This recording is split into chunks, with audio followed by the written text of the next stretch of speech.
to their scriptures.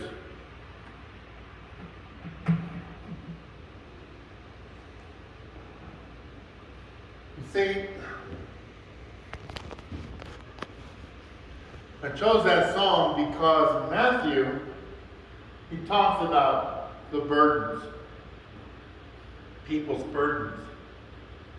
You see, a while back, a couple times actually, I've discussed we've talked about how the altar is a place that I like to call God's trading post. We trade our burdens and all those issues and problems, everything that weighs us down, we bring to God, and He gives us His blessings in exchange.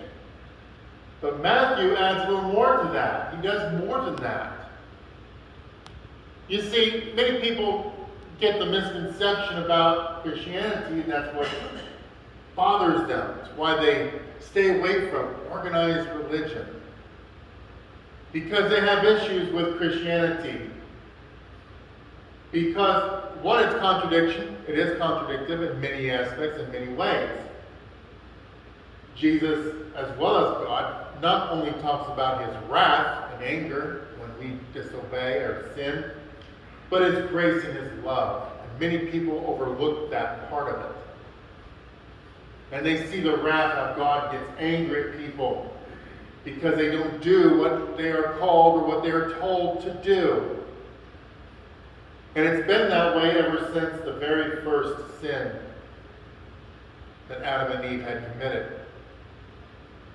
Started there. But Matthew tells us that God gives us His yoke. Now, why does He use yoke? We think of eggs. But God uses that as illustration. Sometimes people think that,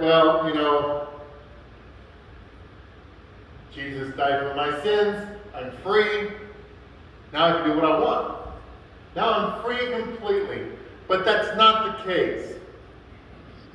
That's not what Matthew tells us. You see, we are all carrying a burden, or a bunch of burdens. And a lot of it's too heavy for us to carry. So Jesus says, come to me. I will give you my yoke, my burden which is light, and I will take your burden which is heavy, and I will carry it for you. Kind of a contradiction in terms, because what's a burden? There's no such thing as a light burden. How can you be a light burden? How can you have a light burden? If something's a burden to you, it's a lot. It's heavy. But Jesus said, just because I take those heavy burdens away from you, that does not free you. That does not free you from the responsibility that you are called to do. That does not free you from that which God has called you to do from the time you were conceived. From the time that God gave the thought that you were going to be born, you were given a task to do here. And many of you are retired or coming close to retirement. Now, I don't know about you, but people that I've talked to that have been retired, I'm not there yet. But when people who talk about being retired, they find themselves even busier during the retirement and doing more, having more responsibility and more tasks than they did when they were working.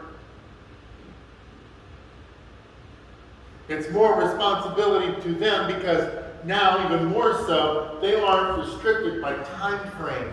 I got to be at work at a certain time, I get off at a certain time, and I get these days off, I can do what I want. When you're retired, you don't have that. You have to create it on your own. Or God creates it for you. And there's still tasks for you to do, or you wouldn't be here.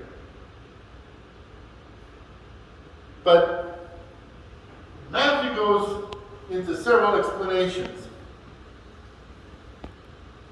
He's asking us, are you weary today? Are you weary? Is there something weighing you down? See, there's two options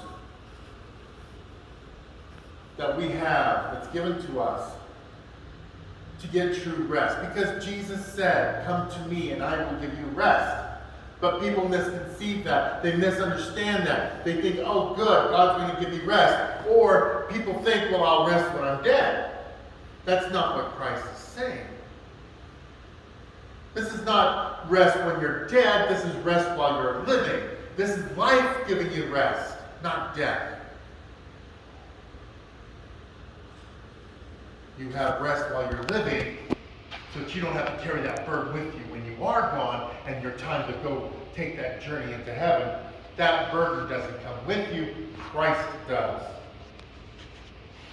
Because Christ takes the heavy burden for you, with you. Some people think they give the image of a ball and chain. Life gives you a ball and chain. It's given to you when you're born. To be honest with you, it's a tiny small one, but it's there. And it builds as you grow. It builds as you age. It builds as you experience life on the human form, in the human platform. It gives you that build, and it builds, and it builds, and it builds, and you keep pulling it throughout your whole life. It can be wrapped around your ankle, or some people have it wrapped around their necks. And when they have it wrapped around their necks, that's what brings them so bad into such an abyss of mental and emotional and spiritual even. Abyss that they feel there's no way out. And so they think by killing the body, that would free them when it doesn't. Jesus says, I have something for you. This is my yoke. It's made out of plastic. It's small. It's light. I'll trade you. I've got the key. And there will be a sermon about keys and locks later on down the road. I've got the key. I will unlock those shackles. Here's my shackle. Here's my yoke. It's light. It's easy. And I will take this burden for you. And I will carry it so you don't have to. And he does that for every person in the world who comes to him. But he gives us two options to find true rest that only God provides. One, you could try to work it your way. Try to get to God on your own. But that's no real option. That only increases and intensifies your weariness. The only true option for real rest is to accept the invitation.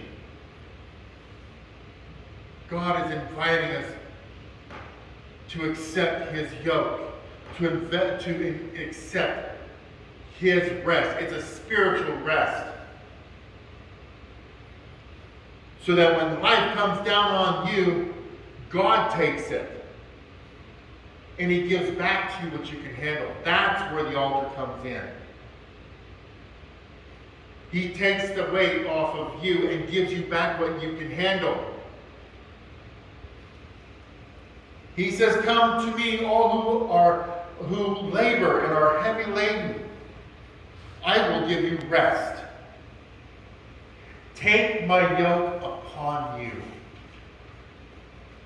Jesus extends an open invitation. Come to me, all who are heavy laden, and I will give you rest. I repeat that for a reason. Notice the three elements in the scriptures. The three elements of this invitation. The call. Come to me. For his disciples, he would approach him and he said, follow me. Here he's not saying, follow me.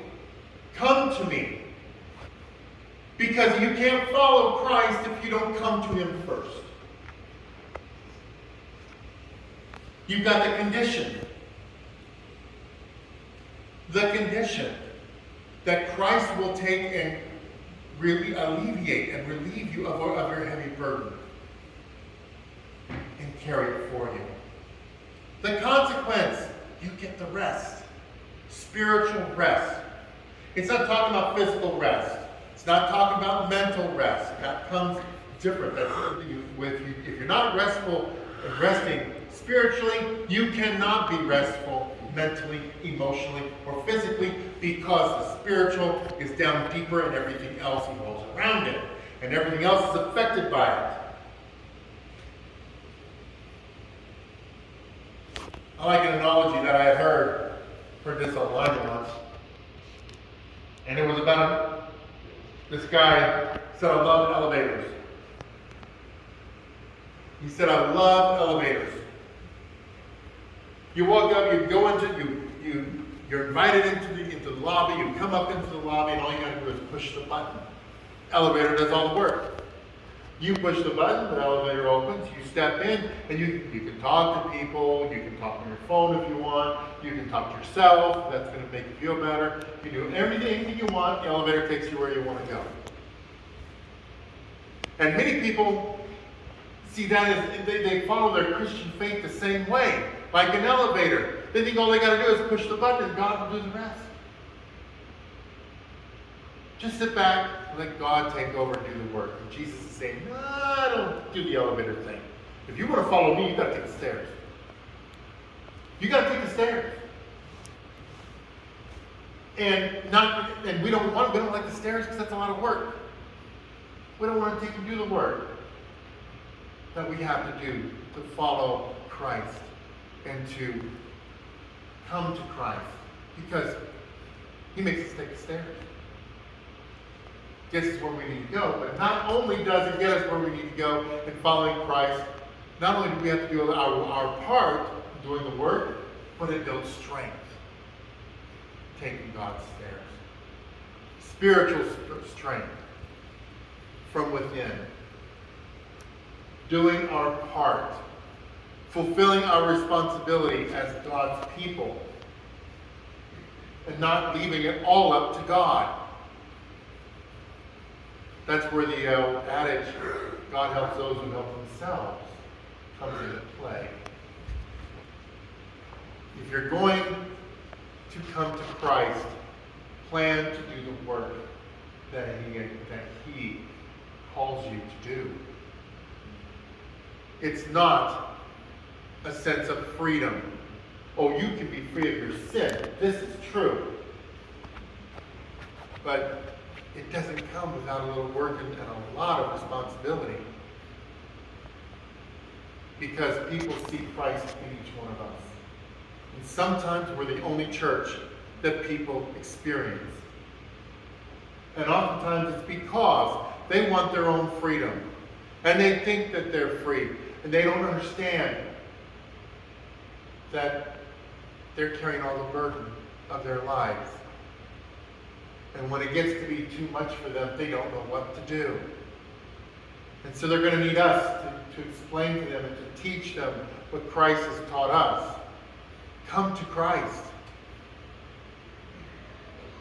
He will give you a lighter load. But I don't want anything. I don't want anything. I want to be free. I want to do what I want. You will never have that option. No matter what you do, no matter what choice you make, that option, it does not exist. Because God gives us responsibility, He gives us effort. Because in order to get up the stairs, we have to approach the stairway. And we have to be willing to work whatever it takes. Knowing that God, through faith, we know that God will take the burdens away from us. And He gives us His yoke. A lighter load for us to handle. If things seem a little rough or a little tough for you, understand, you bring it to Christ. And if the load does not feel much lighter than it was before, it's because God knows you can handle it. And with His help, there's nothing you can't do. Because He will be there with you. So come to Christ. Come to Christ. Bear His yoke. Give Him that which burdens you. So that you can be blessed. There's a happiness you never thought ever existed, that could ever come your way. It's there. So be God's people.